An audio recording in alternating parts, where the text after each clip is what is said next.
13ই March সকাল 11 ঘটিকায় পানিসাগর মহকুমা শাসক কার্যালয়ের কনফারেন্স হলে অনুষ্ঠিত হয়ে রাজ্য নির্বাচন কমিশনের নির্দেশানুসারে পানিসাগর মহকুমা শাসকের উদ্যোগে 58 নং পানিসাগর বিধানসভার রাজনৈতিক দলের প্রতিনিধিদের নিয়ে এক গুরুত্বপূর্ণ বৈঠক। উক্ত গুরুত্বপূর্ণ বৈঠকে পৌরোহিত্য করেন পানিসাগর মহকুমা শাসক সুশান্ত দেববর্মা। এছাড়াও উপস্থিত ছিলেন পানিসাগর মহকুমা শাসক কার্যালয়ের ডেপুটি কালেক্টর দিবাকর জমাতিয়া, বিশ্বজিৎ ভট্টাচার্য এবং সুকুমার রিয়াং। এছাড়াও প্রতিনিধিত্ব করেন পানিসাগর বিধানসভার বিভিন্ন রাজনৈতিক দলের প্রতিনিধিগণেরা।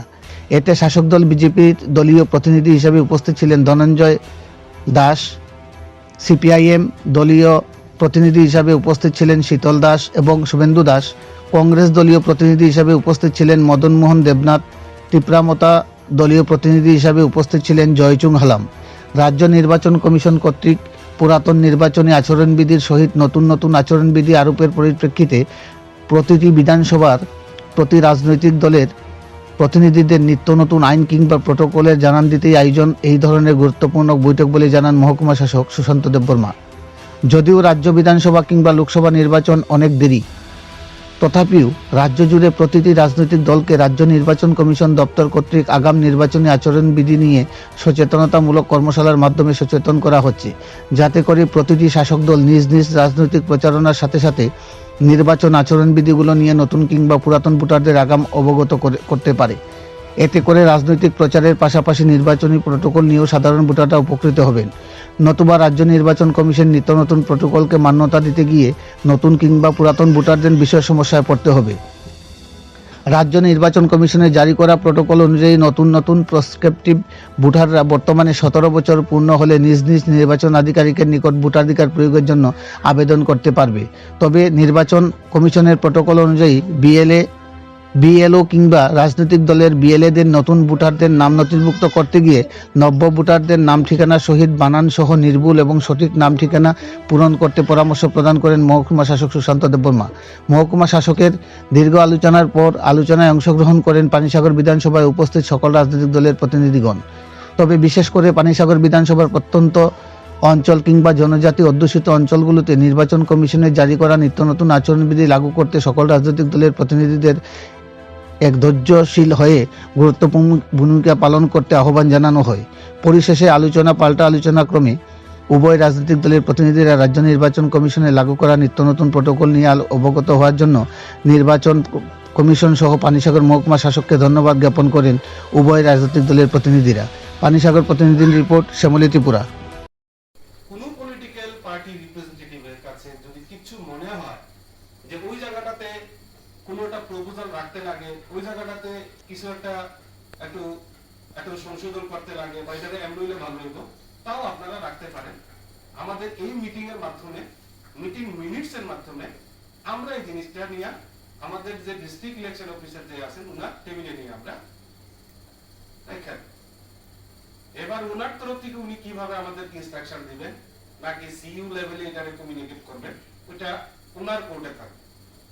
আপনারা একটু আজকে রাখতে পারেন আলোচনা শেষে আর আমাদের যেই লেয়ারগুলি আমরা আজকে মিটিং এ আলোচনা করতে লাগে, আসলে এগুলি আলোচনা অ্যাকচুয়ালি করার কথাও না এখন, কিন্তু এগুলি অনেক আগেই আপনারা জানেন, আপনারা সবাই জানেন যে আমাদের ইলেকশনটা, যে ইলেকশন যেমনে হয়, যেখান থেকে হয়, কোন সেল থেকে কিভাবে ইলেকশনটাকে কন্ট্রোল করা হয়, কি কি ইনস্ট্রাকশন আমরা ফলো করি, কে ইনস্ট্রাকশন আমরা দেয়, এবং যিনি আমাদেরকে ইনস্ট্রাকশন দিতেছেন ওনার পাওয়ারটা কিভাবে উনি পাইছেন, কিভাবে পাওয়ার ভেস্ট করা হয়।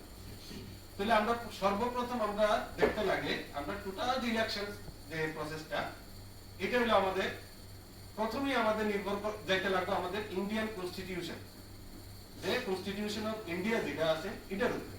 তো এখানে কয়েকটা আর্টিকেল আছে আমার, আমরা কইতে পারি যে ভাই এই যে 18 বছর না হইলে আমরা ভোট দিতে পারতাম না, কই পাইছো, কে বানাইছে, কই থেকে আইছে, ইলেকশন কমিশনার যে উনি যে নিয়োগ প্রাপ্ত হইছেন কে নিয়োগ করছেন, উনার ইলেকটোরাল রোল বানাইতে হইব, এটা একটাই হইব, কোনে পাইছে, আমরা বিভিন্ন প্রশ্ন আইতে।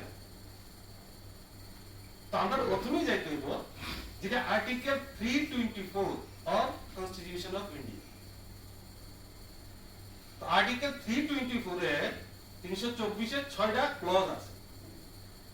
তো 324 এর যেটা ক্লজ নাম্বার 1, ক্লজ নাম্বার 1 এ সংক্ষেপে যদি আমরা কইতে হয়, এই যে ইলেকটোরাল রুল প্রিপেয়ার করতে গিয়া যা যা ইনস্ট্রাকশন, দ্যাট মিন্স তার সুপারিনটেন্ডেন্ট তার ডাইরেকশন, কি কি ডাইরেকশন দিতে আছে, এটার বানাইতে গিয়ে আমরা কি কি সীমা নির্ধারণ আমরা করি, কি কি পলিসি আমরা দেখতে লাগে, কি কি রুলস আমরা দেখতে লাগে, কি কি রেস্ট্রিকশন আমাদের মানতে লাগে, এটা সবটা হইলো গিয়া 324(1). এবার 2 হইলো 324 এর 2 তে যেটা আছে, এটা হইছে ইলেকশন কমিশনারের যে নিয়োগ প্রক্রিয়া, চিফ ইলেকশন কমিশনার এবং আদার কমিশনার। আমরা কিন্তু আরো কমিশনার আছেন, তার মধ্যে একজন আছেন চিফ ইলেকশন কমিশনার। কারা করেন এটা? আমাদের প্রেসিডেন্ট করেন এটা অ্যাপয়েন্টমেন্ট। তো 324 এর 3 এ যেটা আছে, এখানে হলো যদি দেখা যায় যে ওই কমিশনে চিফ ইলেকশন কমিশনার এবং তাদের আন্ডারে আরো 5 জন কমিশনার আছে, তখন ওই চিফ ইলেকশন কমিশনার ওই কমিশনের চেয়ারম্যান হিসাবে পারফর্ম করে।